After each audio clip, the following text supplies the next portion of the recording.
bokap kalian tiba-tiba tabungannya nggak 30 miliar lah ya. Yeah.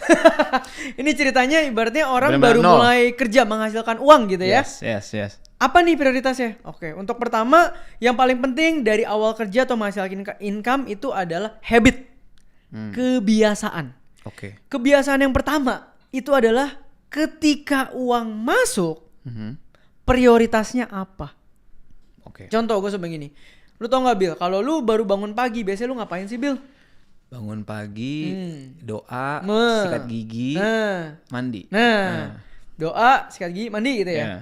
Nah itu tuh tanpa sadar kita kedoktrin dari sebuah lagu Bill. Oh ya. Ya, gua bangun tahu. tidur, ku terus Mandi. tidak lupa Menggosok gigi. itu habit. Yang harus kita bangun berarti apa? Ketika uang masuk, aku sisihkan sebagian Oke. untuk investasi dan saving. Tidak lupa mungkin membayar cicilan kalau ada. Ya. Karena beda dua itu aja, total kekayaan orang beda. Duit masuk tidak lupa bayar cicilan, abis itu kalau sempet dia saving pasti cicilan lebih gede. Ya. Kalau duit masuk dia saving investment dulu, baru bayar cicilan pasti saving investment lebih gede. Ya, betul. Cuman satu keputusan itu doang dalam 5 tahun hartanya beda jauh. Iya. Ya kan? Karena kita income kan per bulan. Per bulan. Ya. Sebulan beda sejuta, kalau setahun THR sama bonus 14 kali gajian 14 juta, 5 tahun beda udah 70 juta, Pak. Iya benar. Kalau ngomongin sejuta. Iya. Nah, makanya teman-teman resapi dulu, ini penting sekali. Maka dari itu kita harus sadar bahwa manusia itu kalau punya cobaan itu jangan dicobain tapi dihindarin. Maka yang harus dilakukan adalah pisahin rekening dari awal. Ini kelihatannya sepele tapi berapa banyak yang udah praktekin yang belum harus praktekin sekarang. Ya.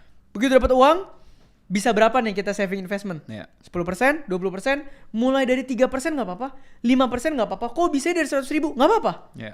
Yang penting bangun terus habitnya, sehingga pelan-pelan income meningkat itu juga meningkat, sehingga pelan-pelan tanpa sadar, di rekening kita pisah ini kita sudah punya sekumpulan kekayaan. Oke. Kayak pisahin kantong-kantong gitu ya. Iya, jadi Oke. kita tuh bisa kayak mecah kantongnya, yang penting kita nggak sadar nih di sini udah segede apa. Oke. Kita hidup pakai yang di ini. Ya. Gitu loh. Dan itu pentingnya membangun habit memisahkan rekening. Nah, baru nanti pelan-pelan lebih advance lagi ya mulai budgeting segala macem. Oke. Tapi kalau nggak pernah punya habit itu tiap bulan tidak pernah surplus cash flow, Ya. habislah kita karena kita tidak pernah bertambah kaya itu. Ya. Ya, otomatis setelah surplus cash flow-nya masuk, yang terpenting yang kedua adalah apa? Punya tabungan. Oke. Kan surplus cash flow. Betul. Surplusnya buat apa? Ditabung. Jangan buat jajan ya. Nah, Jadi pengeluaran lagi. iya, jadi ini dipisahin rekening. Ya. Kan rekening ini jadi rekening tabungan, Bill. Iya betul. Bukan rekening jajan loh. Benar. Nah, rekening tabungan ini yang nanti bikin kita kaya. Mungkin gue bisa ngomong, anggaplah kalau kalian start dari 0 sampai 20 ke 30 juta, nggak perlu pusingin apa-apa. Cuman perlu masuk pisahin rekening, masuk pisahin rekening, masuk pisahin rekening. Oke, itu doang simple. Itu doang, simple. Oke. Beda cerita kalau tiba-tiba masuk, oh pengen pisahin rekening, nabungnya dalam bentuk apa? Misalnya reksadana pasar uang, itu terserah. Nabungnya dalam bentuk apa? Mungkin emas. Tapi kan biasa kalau orang baru bangun 30 juta pasti maunya liquid. Iya, betul. Jadi mungkin pilihannya cuman RDPU, deposito bank digital, atau Iya. cash aja di saldo. Iya, Dan itu iya. nggak ada masalah. Itu stage pertama. Iya, itu 0 sampai 30 juta. Iya, Pertama, jadi oke. nanti kalian punya rekening tabungan yang lama-lama ketika bulan itu tidak surplus dan nggak bisa nabung, rasanya aneh.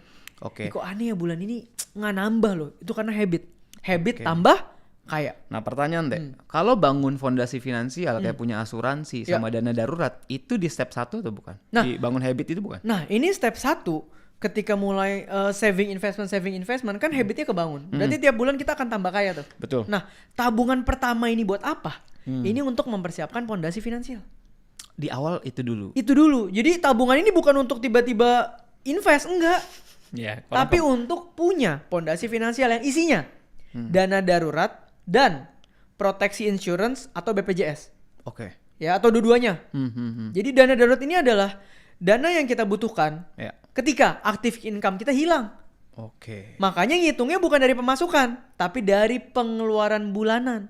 Oke. Kalau kalian mungkin kayak gua sandwich gen, tebelin dana daruratnya. Ya. Mungkin bisa 6 sampai 8 kali pengeluaran bulanan. Kalau sebulan 5 juta berarti dana darurat gue 30 sampai 40 juta. Ya. Kalau kalian hari ini hidupin diri kalian sendiri, bisa lebih kecil lagi 3 sampai 4 aja. Berarti kalau sebulan pakai duit 5 juta, sekitar 15 sampai 20 juta. Oke. Udah jadi tuh dana darurat. Betul. Nah, dipisahin. Balik lagi itu mau ditaruh di mana terserah tuh. Ntar kita bahas tuh, gitu ya. Selesai dari situ, tabungan berikutnya sebenarnya lebih bagus ketika kita sudah bisa bayar BPJS. Itu bagus. Tapi kalau ada rezeki lebih, kita bisa juga buat proteksi medical aja. Ya. Kenapa jangan sampai kita udah nabung gitu ya, udah bagus keuangan, amit-amit kesenggol ojek, dijahit, Betul. habis tabungannya. Itu kan namanya menjaga. Nah, gua rasa kalau gue taker ya, sampai posisi lu udah punya dana darurat, bisa mulai bayar proteksi segala macam, mungkin itu udah range-nya 30 sampai 50 juta. Oke. Jadi kayak the first 50 juta buat apa? Ya buat itu. Nah, ketika kalian sudah punya 50 juta, misalnya 30 juta dana darurat, 10 jutanya nanti buat proteksi dan 10 juta uang nganggur, itu kalian udah eligible atau qualify untuk masuk ke step berikutnya, itu bangun portfolio investasi. I see. Oke, Teh, sampai